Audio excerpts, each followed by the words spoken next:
Jangan lupa subscribe YouTube channel Metro TV News dan jangan lupa nyalakan notifikasinya.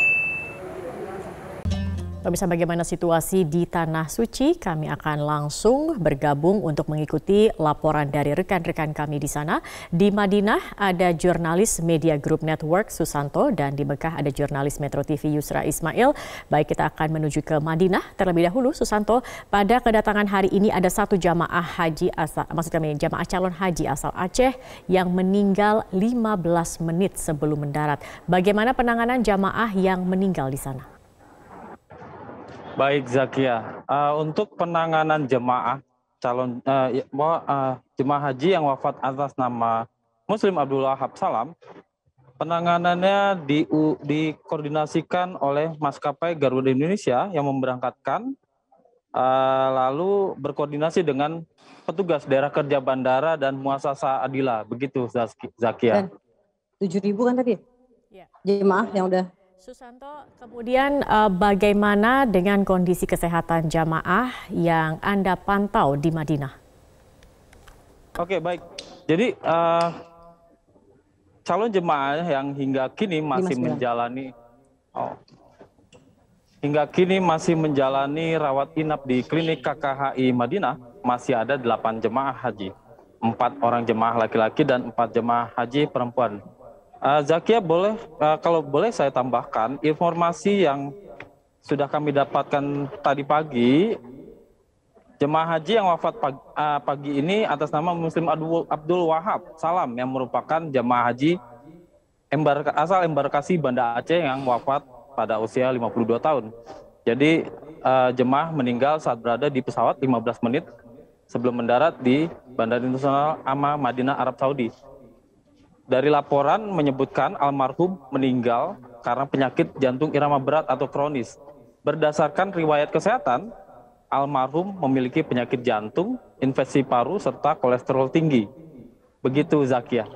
Baik, Susanto, kini jamaah secara bertahap sudah mulai diberangkatkan dari Madinah ke Mekah. Seperti apa situasinya?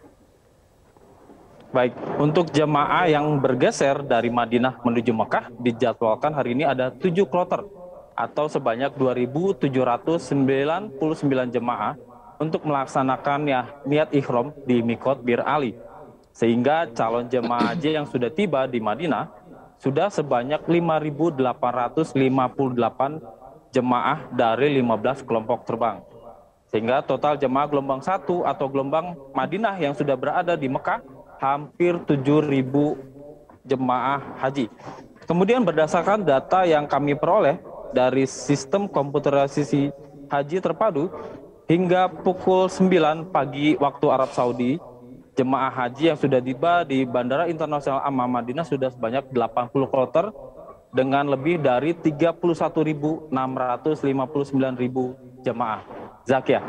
Baik, Susanto, terima kasih atas informasinya. Kita akan menuju ke Yusra. Yusra, jamaah yang sudah tiba di Mekah dari Madinah ini tentunya memiliki kesan-kesan. Apa saja kesan-kesan yang didapat atau yang dirasakan oleh para jamaah di sana? Ya, Zakia, sebanyak 5.900 jemaah calon haji dari Indonesia sudah memasuki kota Mekah. Dan tadi kami berkunjung ke salah satu hotel tempat para jemaah menginap untuk mengetahui seperti apa kesan-kesan mereka terhadap pelayanan dari akomodasi yang sudah disiapkan oleh pemerintah.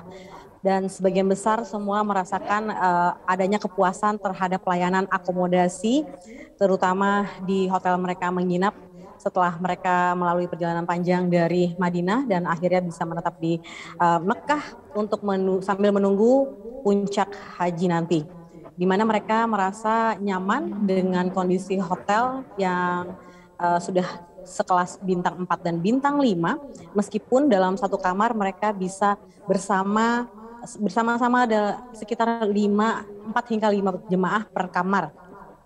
Namun demikian mereka masih merasakan kenyamanan karena adanya berbagai fasilitas seperti pendingin ruangan, lalu fasilitas alat cuci pakaian, dan berbagai macam fasilitas yang ditawarkan oleh dari hotel yang tentunya menjadi perhatian dari pemerintah Indonesia untuk menjaga kenyamanan para jemaah, sehingga jemaah dipastikan akan nyaman beristirahat sambil beribadah ke Masjidil Haram.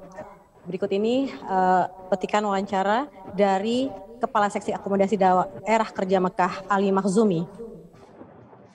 Ya kan, karena kondisi masih dalam kondisi pandemi seperti ini, kita harapkan jamaah tetap menjaga kesehatan, menjaga kebersihan di masing-masing kamar maupun di hotel. Kalau ada layanan yang memang menjadi kebutuhan jamaah haji yang memang belum bisa terpenuhi, mungkin nanti jamaah bisa menyampaikan kepada petugas. Ya, petugas juga berusaha untuk memenuhi segala permintaan dari jemaah seperti melengkapi berbagai alat-alat yang dibutuhkan para jemaah seperti pemanas air yang bisa digunakan para jemaah untuk membuat teh dan kopi di sekitar kamar. Zakia.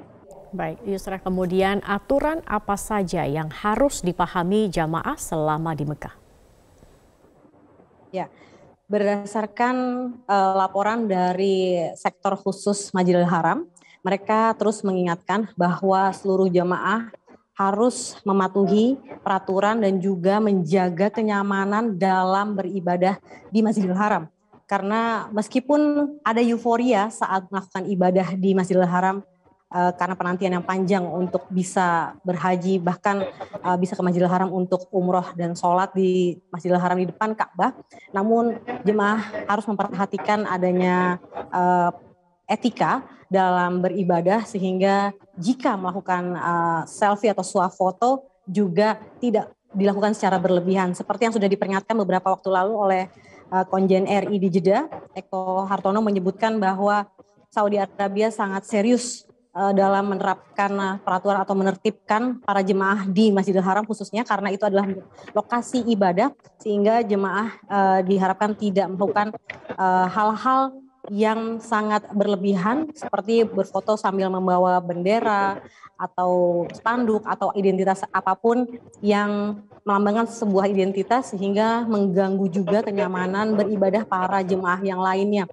Dan diharapkan dengan hal ini kita bisa terhindar dengan hukuman-hukuman serius dari Saudi Arabia, yaitu di mana jika ada terjadi pelanggaran, maka pelakunya akan segera ditahan dan prosesnya akan berjalan sangat panjang. Hal ini tentunya akan sangat merugikan jemaah yang sudah menanti lama kesempatan untuk bisa berhaji.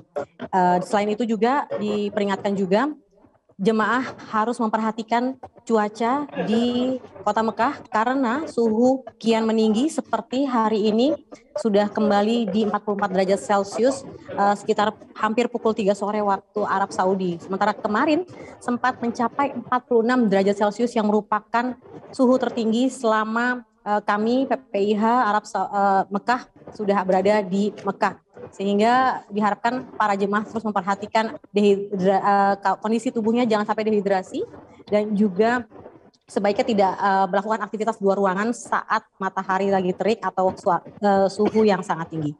Zakia. Baik, Yusra Ismail, terima kasih atas laporannya, dan sebelumnya ada rekan Susanto. Terima kasih teman-teman.